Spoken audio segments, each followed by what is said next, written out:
The nature versus nurture theory has long been used to explain the interplay between genetic predispositions and environmental factors in shaping an individual's development.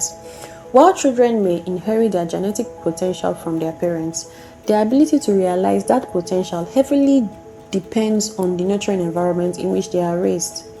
This theory is particularly relevant when discussing the issue of malnutrition. During the first 5 years of life, the brain undergoes rapid growth, laying the foundation for future intelligence, creativity, and emotional stability. Children need essential nutrients such as proteins, fat, vitamins, and minerals like iron, iodine, and omega-3 fatty acids for proper cognitive formation. Thus, any child who does not get the right proportion of these nutrients may fail to realize their genetic potential for high intelligence or creativity. Please like and share this video and also subscribe to this YouTube channel. Malnutrition is an environmental barrier that stifles a child's intellectual and emotional growth. This is particularly devastating for children born into poverty who already face numerous challenges. For these children, poor nutrition compounds their disadvantages, making it nearly impossible for them to compete academically or in the workforce locally and globally. A child who has suffered severe malnutrition before the age of 3 will complete 5 fewer years of schooling than well-nourished children. Studies show that people who went hungry as children earn 10% less over their lifetimes and are 33% less likely to escape poverty. In Nigeria, the scale of nutrition is staggering. According to UNICEF, the country loses around 2,400 children to malnutrition every day. This equates to 100 children under the age of 5 dying every hour. These numbers reflect not just a public health crisis but a natural emergency.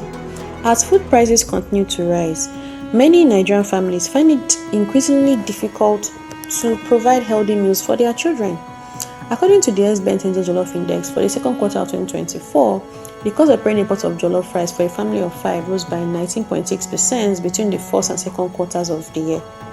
For many Nigerians, the stagnant incomes means they are forced to make unhealthy food choices leading to poor nutrition. In previous Jollof Index report, SBN highlighted how families cut back on protein, an essential component of human development. Protein is vital for producing neurotransmitters that regulate brain function.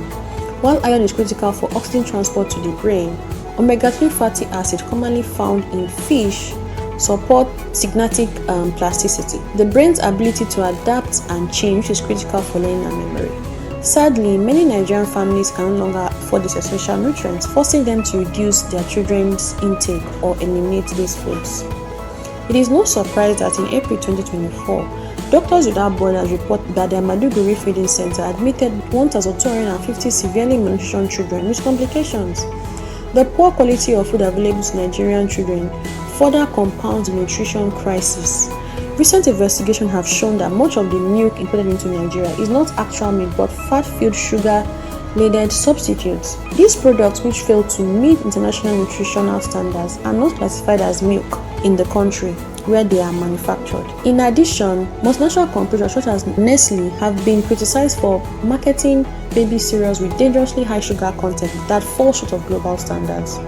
While developed countries have been recognized pillars of child nutrition and implemented robust programs to address this, Nigeria has only scratched the surface. The United States, for example, has run the National School Lunch Program since 1946. This financially assisted meal program ensures that primary and non-profit private school children receive nutritious, low-cost lunches.